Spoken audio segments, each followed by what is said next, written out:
சுண்டைக்காவை இது மாதிரி இடிச்சிட்டு தண்ணியில் போட்டுருந்தாங்க, இல்லைன்னா கருப்பாயிடும். இது இடித்து தண்ணியில் போட்டு விதை இல்லாமல் அலசி எடுத்துக்கலாங்க. 2 வாட்டி அலசி எடுத்துக்கலாம். விதை இருந்துச்சுன்னா குழம்பு நல்லா இருக்காது. அதுக்காக மொத்த விதையும் இல்லை, கொஞ்சம் விதை இருக்கும். இன்றைக்கி நம்ம பச்சை சுண்டைக்காய் குழம்பு செய்ய பாருங்கள். இதுக்கு தேவையான பொருட்கள் பார்க்கலாம். வெந்தயம் 1/4 டீஸ்பூன், 1 டீஸ்பூன் மிளகு, 1 டீஸ்பூன் சீரகம், 1 பெரிய வெங்காயம், 2 டேபிள் ஸ்பூன் குழம்பு மிளகாய்த்தூள், 20 பெரிய சின்ன வெங்காயம், 15 பல் பூண்டு, 2 பச்சை மிளகாய், 3 காஞ்ச மிளகாய், சின்ன லெமன் சைஸ் புளி, 2 சின்ன சைஸ் தக்காளி, 200 கிராம் சுண்டைக்காய். புளியை தண்ணி சேர்த்து ஊற வச்சுக்கணுங்க. இப்போ கடாய் சூடாகிடுச்சுங்க. 2 ஸ்பூன் எண்ணெயை சேர்த்துக்கலாம்.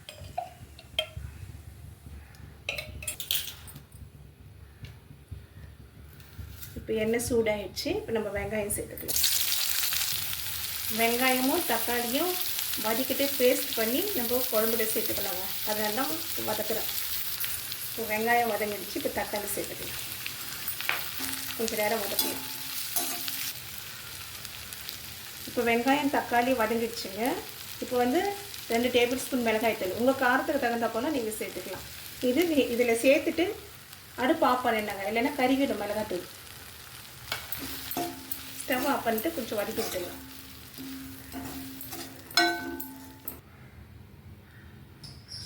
இப்போ நம்ம இதை ஆற வச்சுட்டு மிக்சியில் சேர்த்து நைஸாக அரைச்சிடலாம். இது நம்ம மிக்சிக்கு மாற்றிட்டு நைஸாக அரைச்சி வச்சுக்கலாம். கொஞ்சமாக தண்ணி ஊற்றிக்கலாங்க. 4 டேபிள் ஸ்பூன் கடலை எண்ணெய் சேர்த்துக்கலாங்க. காரக்குழம்பு பண்ணுறதுனால கொஞ்சம் அதிகமாக எண்ணெய் ஊற்றினா நல்லாயிருக்கும். எண்ணெய் சூடாகிடுச்சுங்க. இப்போ கடுகு சேர்த்துக்கலாம். கடுகு பொரிஞ்ச பிறகு கடுகு பொரிஞ்சதான் நல்லாயிருக்கும். இப்போ வெந்தயம் சேர்த்துடலாம். வெந்தயம் கொஞ்சம் செவந்த பிறகு சீரகம் சேர்க்கலாம். இப்போ மிளகு சேர்த்துக்கலாங்க. காஞ்ச மிளகாய் 3 காஞ்ச மிளகாய் சேர்த்துக்கலாம். எல்லாம் பொரிஞ்ச பிறகு கருவேப்பிலை சேர்த்துடலாம்.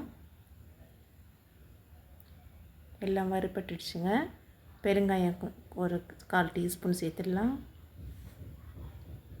கொஞ்சம் கிளறி விடணும். இப்போ சின்ன வெங்காயம் சேர்த்துக்கலாம். சின்ன வெங்காயம் சேர்த்து நல்லா வதக்கணுங்க. வெங்காயம் ஒரு 3 நிமிஷம் வதங்கின பிறகு பூண்டு சேர்த்துடலாங்க. இப்போ வெங்காயமும் பூண்டும் வதங்கிடுச்சு. இப்போ நம்ம சுண்டைக்காயை சேர்த்து ஒரு 3 நிமிஷம் வதக்கிடலாம்.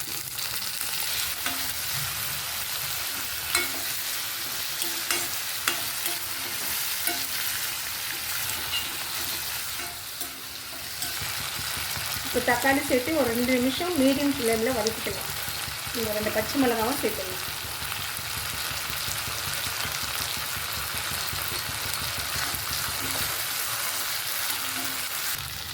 ஒரு 1/4 டீஸ்பூன் மஞ்சள் சேர்த்துக்கலாம்.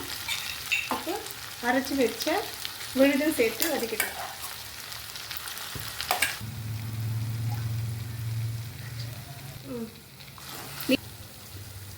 இப்போ தண்ணி சேர்த்து ஒரு 8 நிமிஷம் ஸ்லோ ஃப்ளேமில் வேக வச்சுக்கலாங்க.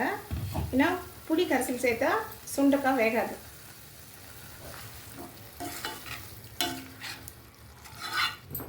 இப்போ 8 நிமிஷம் ஆயிடுச்சுங்க. சுண்டைக்காய் வெந்துடுச்சு. புளி கரைசல் சேர்த்துடலாம்.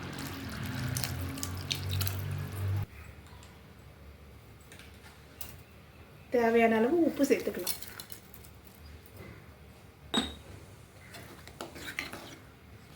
எண்ணெய் பிரியிற வரைக்கும் வேக வச்சுக்கோங்க. நல்லாயிருக்கும். கொஞ்சம் திக்காகலாம். கொஞ்சம் திக்காகினா தான் நல்லா இருக்குங்க குழம்பு. எண்ணெயும் பிரிஞ்சு வரும்.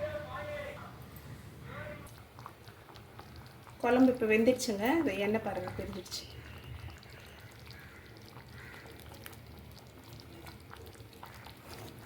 ஆயிடுச்சு. அவ்வளோங்க. ஸ்டவ் ஆஃப் பண்ணிடலாம்.